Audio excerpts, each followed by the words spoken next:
Hello दोस्तों, welcome to Ashish classes. आज हम लोग पढ़ेंगे 12th क्लास यानी बोर्ड एग्जाम में पूछी जाने वाली कुछ इंपॉर्टेंट रिएक्शन। ठीक है, तो उसमें से हमारी पहली रिएक्शन हम लोग देख लेते हैं, Smith reaction.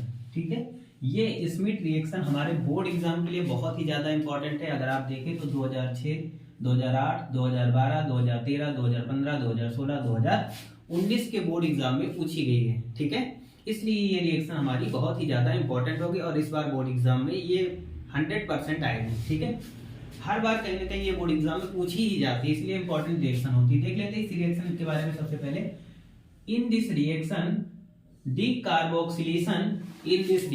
Decarboxylation of monocarboxylic acid takes place and one carbon atom is eliminated. ठीक है, इस पॉइंट को अंडरलाइन कर लेते हैं। From carbon chain this reaction yield primary amine when the mixture of carboxylic acid and hydrazoic acid is treated with cold and concentrated H2SO4। ठीक है, तो देखो इस रिएक्शन में बताया क्या गया है। सबसे पहले in this reaction of monocarboxylic acid, यानी जब क्या होगा, किसी मोनोकार्बोक्सिलिक एसिड का क्या होगा, डीकार्बोक्सिलेशन होगा। In takes place of one carbon atom is eliminated, तो जो कार्बन चैन होगी उससे क्या होगा कि एक कार्बन एटम क्या हो जाएगा, एलिमिनेट हो जाएगा, मतलब निकल जाएगा, बाहर चला जाएगा from the carbon chain. The reaction yield primary amine, और जो ये रिएक्शन होगी तो इस रिएक्शन में क्या होता है, हमेशा प्राइमरी एमीन बनता है हमारा।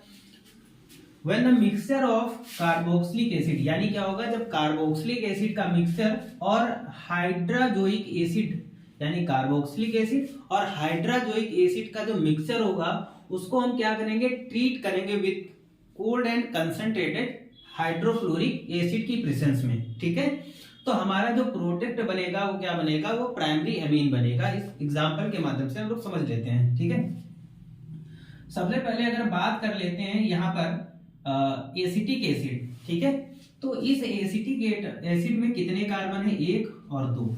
ठीक है, और ये जो हाइड्रोजोइक एसिड के साथ क्या करेगा, रिएक्शन करेगा।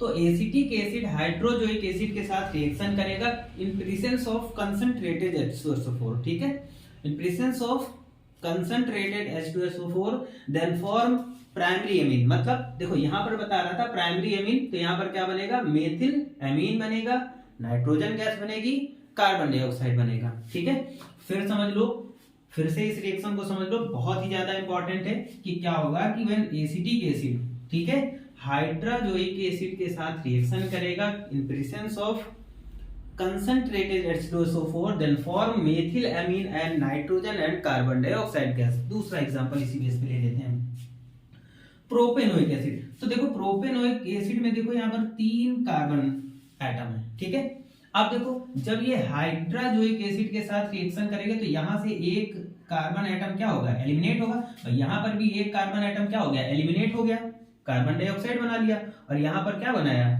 मेथिल एमीन बना लिया। अब दूसरे में देखो यहाँ प्रोपेनोइक एसिड है, कितने कार्बन एटम, तो यहां पर लिख लेते हैं कार्बन एटम कितने हैं, 3, और यहां पर कार्बन एटम कितने थे, 2 थे। ठीक है, तो यहाँ पर 3 कार्बन एटम थे। अब यहाँ से क्या होगा, जब ये हाइड्राजोइक एसिड के साथ रिएक्शन करेगा तो एक कार्बन एटम यहाँ से क्या हो जाएगा, एलिमिनेट हो जाएगा। ठीक है, और जब एलिमिनेट हो जाएगा और प्रेजेंस में कंसंट्रेटेड H2SO4, ठीक है, तो बनाएगा क्या, एथिल एमीन बनाएगा।